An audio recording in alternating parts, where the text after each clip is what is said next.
Good morning, my name is Sebastian. I'm going to talk about grading an essay. Now, grade for learning objectives. This skill talks about what is the objective of an assignment and grade according to a standard or a rubric. As I mentioned, it's very crucial that students know what they're going to be aware of the parameters, key items that they're going to come handy for organizing text. There are some times that students don't know what is the purpose of the essays or the writing tasks, so it's very important to have a clear assessment. So sometimes they don't follow a structure. Now, for this structure, it's very important to use an effective rubric. This is going to save you a lot of time when you are writing or giving a lot of feedback sometimes on your writings. And if you use a rubric, it's going to do a lot of the heavy lifting that we usually do as teachers. Another part is the response to writing error.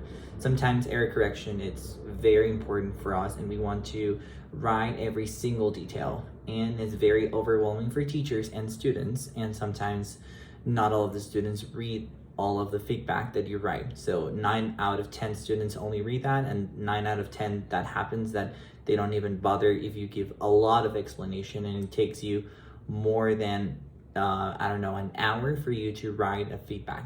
So it is important for students to self-discover and evaluate their writings, as well as to explain how can they improve and be aware of the structure.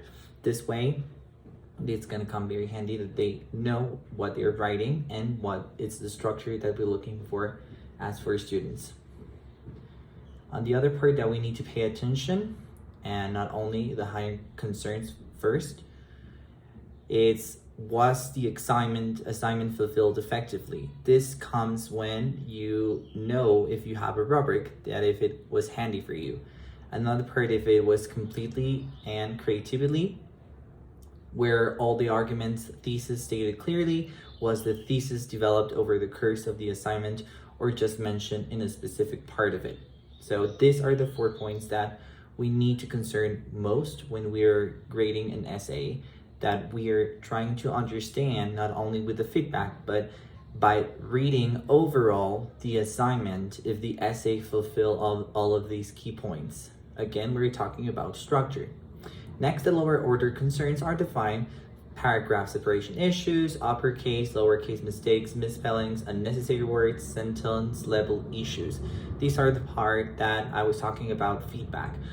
Don't give too much feedback. Most of the time, students don't even read that part. And what it's advisable is just to give an overall feedback in the rubric that has all the structure that you need there. Now, the other part, finally, it's time to assign the letter grades. Sometimes we already know what's A for 190, B 89, and 80, which is overall. Now, this only reflects part of the structure, but not all of it. So we need to consider that the grades are not the most important. The most important thing that I would consider is the structure that we can give to the students using an effective rubric, and don't give a lot of feedback, which tends to be tedious, and we write everything of it there, and it's not considerable and it's not affordable in time. So these are the parts that we're talking about in grading an essay. I hope you enjoy these presentations and have a good day.